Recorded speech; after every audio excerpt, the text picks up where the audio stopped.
तर आजच्या डब्यात मी आदूसाठी फरसबीची भाजी बनवते। फ्रेंच बीन्स म्हणजे आपल्या मराठीत फरसबी, इंग्रजीत भारी नाव आणि आपल्या भाषेत साधं सरळ नाव। आता पहिलं काम तर पीठ मळणं। खरं सांगते, पीठ मळायला बसलं की आयुष्याचे सगळे प्रश्न आठवतात, जसे की आज काय जेवायचं।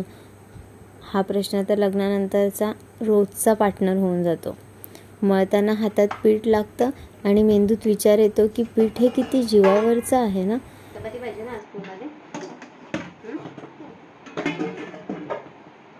मी विचारांमध्ये ॲग्रिकल्चर कॉलेजला जाऊन पोचले। मला चांगलं माहिती आहे गहू पिकायला किती कष्ट घ्यावे लागतात। मग ते दळून मग होतं ते पीठ। अहो PhD पर्यंत ह्या 9 वर्षामध्ये जे पाठीवर ओझं घेतलं ना, त्या सर्व मेहनतीचा शेवट माझ्या होतोय तो स्वयंपाकघरामध्ये। फरसबी, फ्रेंच बीन। ही फ्रेंच बीन्स नुसती नावाला फ्रेंच आहे, पण खायला एकदम गावठी टेस्ट देते। चिरताना मात्र वेळ लागतो। चिरा करता करता माझ्या डोक्यात एक विचार आला, ही फरसबी जर खरंच फ्रेंच असती तर हातात वाईनचा ग्लास घेऊन बसली असती ना आता। पण आपल्या इथे काय होणार, हिचं उकडून वाफवून परतून डब्यात जाणार। फरसबीच्या शेंगांसोबतच बारीक चिरून घेतलेला कांदा, टोमॅटो आणि लसणाच्या पाकळ्या ठेचून घेतल्या। पण अजून एक सांगू का, मी ह्या भाजीत खास करून थोडा हिंग, मोहरी, कढीपत्ता आवर्जून टाकते। कढीपत्ता टाकला ना भाजीला सातमा मिळतो। कढीपत्ता नसेल तर भाजी अशी बिना स्माईलचा फोटो, अजिबात मजा नाही। भाजी करताना मला नेहमी कॉलेजची आठवण येते। आमचं ॲग्रिकल्चर कॉलेज ना, तिथे आम्ही भाज्यांवर प्रॅक्टिकल्स करायचो। म्हणजे शेतातल्या झाडाला पाहून म्हणायचं की हे सोलॅनेसी फॅमिलीचं आहे, हे क्रुसिफेरीचं आहे। पण खरं सांगते, तेव्हा मला कधी वाटलं नव्हतं की एक दिवस हेच ज्ञान मी स्वयंपाकघरात सुद्धा उपयोगात आणेन। आज कळत नकळत भाज्या चिरताना, भाज्या बघताना त्यांची मराठी इंग्लिश दोन्ही नावं आणि सायंटिफिक नावं, त्यांच्या फॅमिलीज, त्यांच्यामध्ये कशात प्रोटीन जास्त आहे, कशात काय जास्त आहे, हे सगळं मी आदूला अलगद सहज सांगते। आणि तिने खूप कमी वयामध्ये हे सगळं ऐकल्यामुळे तिला आता बऱ्यापैकी माहिती झालेलं आहे। बघा, ज्याने कोणी सांगितलंय खरं सांगितलंय, अभ्यास कधीच वाया जात नाही। आता चपात्या। खरं सांगते, चपाती फुगली ना की एवढा आनंद होतो सांगू। अगदी रोजच्या रोज होणारं काम आहे, तरी पण मला तर तेवढा आनंद होतो।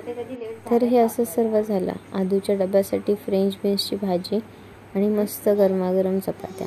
साधं सरळ जेवण, पण एकदम पौष्टिक, चविष्ट आणि आदूला आवडणारं सुद्धा।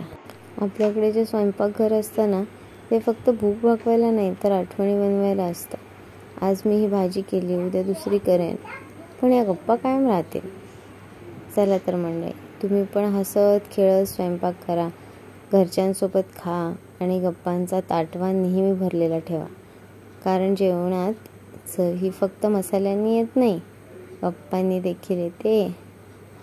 आदूने टिफिन किती खाल्लाय तो व्हिडिओच्या शेवटी बघायला मिळेलच तुम्हाला।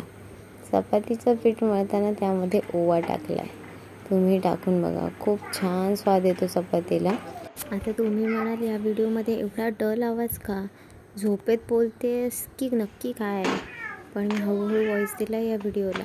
आदू झोपलेली होती बाजूला, माझ्या इथेच बसून व्हॉइस ते व्हिडिओला, आणि मी झोपते ऐकत असं सांगून ती माझा हात घट्ट पकडून इथेच झोपी गेली। आता ना मला उठता येणार होतं, ना मला कुठे जाता येणार होतं, त्यामुळे हा आवाज असा हळूहळू येतोय। पण हा टिफिन एकदम जबरदस्त झाला होता बरं का। तिची खूप फेवरेट आहे फरसबीची भाजी। भाज्या खायला हव्यात, त्यामुळे मी बऱ्याच भाज्या तिला बनवून देत असते असंच। तुम्ही बाकीच्या टिफिनच्या रेसिपीज पाहिल्यात का माझ्या? नसतील बघितल्यात तर नक्की बघा हां, तिला खूप आवडतात, सगळ्या भाज्या आवडीने खाते। ह्या टिफिन सिरीजमध्ये ज्या व्हिडिओज मी सध्या शेअर करते ना, त्या तिच्या प्ले ग्रुपच्या क्लासमध्ये असतानाच्या आहेत। तिचा स्कूल टाईमच होता 12:30चा। आता 12:30 वाजेपर्यंत ती थोडी ना काही खाल्ल्याशिवाय राहणार होती, त्यामुळे तिचं जाईपर्यंत भरपूर खाऊन व्हायचं।